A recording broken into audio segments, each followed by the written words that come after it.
जबकि tiger reserve और nature park के बारे में बहुत कुछ कहा और लिखा गया है, हम में से ज्यादातर लोग कुछ समुद्री राष्ट्रीय उद्यानों और अभयारण्यों के बारे में बहुत कम जानते हैं जो देश में हैं। ये समुद्री जैव विविधता के संरक्षण के लिए स्थापित किए गए थे, चाहे वह सबसे छोटा समुद्री कछुआ हो या समुद्र की गाय कहलाने वाली बड़ी कमजोर प्रजाति हो। यहाँ भारत के 6 समुद्री राष्ट्रीय उद्यान हैं जिन पर आपको अपनी अगली छुट्टी की योजना बनाते समय विचार करना चाहिए। नंबर 1 समुद्री राष्ट्रीय उद्यान गुजरात 1980 के दशक की शुरुआत में स्थापित मरीन नेशनल पार्क है। भारत में अपनी तरह का पहला पार्क था। कच्छ की खाड़ी के साथ जामनगर तट पर स्थित यह 163 वर्ग किमी समुद्री पार्क एक बड़े संरक्षित समुद्री अभयारण्य का हिस्सा है। 42 द्वीपों का द्वीप समूह समुद्री आवासों की एक विविध श्रेणी का घर है जो कोरल की 52 प्रजातियों, 7 प्रकार के मैंग्रोव और पक्षियों की प्रजातियों जैसे चित्रित सारस, डाटर और काली गर्दन वाले आइबिस का समर्थन करता है। यह क्षेत्र डॉल्फिन, हरे समुद्री कछुओं और लुप्तप्राय व्हेल शार्क की कॉलोनियों में भी बसा हुआ है। यदि आप ज्वार के कम होने पर स्नॉर्कलिंग जाते हैं तो आप विशाल समुद्री एनीमोन और झींगा को उसकी परतों में छिपे हुए देख सकते हैं। रंगीन स्पंज की 40 से अधिक प्रजातियां, समुद्री ककड़ी, ऑक्टोपस जो शिकारियों, पफर मछली, जेलीफिश छिपाने के लिए रंग बदलते हैं। आप जामनगर से समुद्री पार्क तक जाने के लिए एक नाव किराए पर ले सकते हैं, लेकिन मौसम के आधार पर बदलते ज्वार के समय को ध्यान रखना सुनिश्चित करें।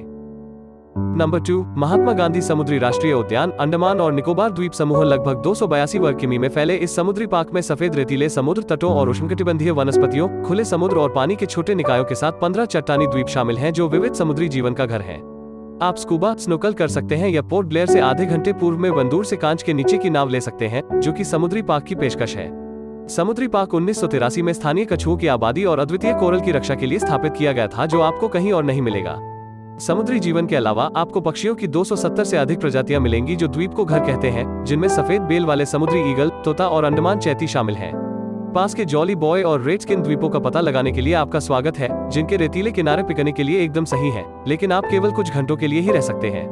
कुछ निबल्स पैक करना सुनिश्चित करें क्योंकि ये द्वीप निर्जन है और आपको यहाँ कोई भोजन नहीं मिलेगा। नंबर 3 गहिरमाथा समुद्री अभयारण्य ओडिशा 1997 में ओडिशा सरकार ने गहिरमाथा द्वारा समुद्र तट के 1435 वर्ग किमी को संरक्षित समुद्री पार्क घोषित किया।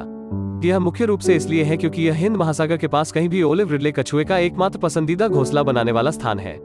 कछुए प्रजनन करने और सामूहिक रूप से जन्म देने के लिए हर साल दक्षिण प्रशांत से ओडिशा तट की ओर पलायन करते हैं। इन भागों के आसपास मैंग्रोव के कारण पानी पोषक तत्वों से भरपूर है, जो उन्हें सभी समुद्री कछुओं की इस प्रजाति के लिए आदर्श बनाता है।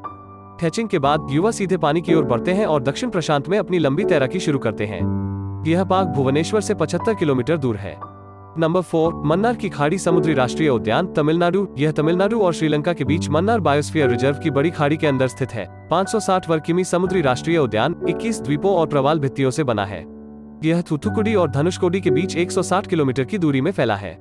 समुद्री जैव विविधता के संदर्भ में यह दुनिया के सबसे समृद्ध क्षेत्रों में से एक है और इसकी तुलना पानी के नीचे उष्णकटिबंधीय वर्षावन से की गई है। जबकि आप केवल पास के शहर रामेश्वरम से कांच के नीचे की नाव में क्षेत्र का पता लगा सकते हैं, आप निश्चित रूप से समुद्री घास, मूंगा, समुद्री ककड़ी, कछुए, मोती सीप, समुद्री घोड़ा, हैरिंग, बाराकुडा, ब्लू व्हेल और कमजोर प्रजातियों को देख सकते हैं। डुगोंग के नाम से जाने जाने वाले स्तनधारी जो यहाँ रहते हैं। सतह पर आप डॉल्फिन और एवियन जीवन की कई प्रजातियों को देखेंगे। पार्क साल भर खुला रहता है। नंबर 5 मालवन समुद्री वन्यजीव अभयारण्य महाराष्ट्र राज्य के दक्षिणी इलाकों में 3.2 वर्ग किमी का यह समुद्री पार्क 1987 में स्थापित किया गया था। आप मालवन में घाट से नाव लेकर इस क्षेत्र का पता लगा सकते हैं।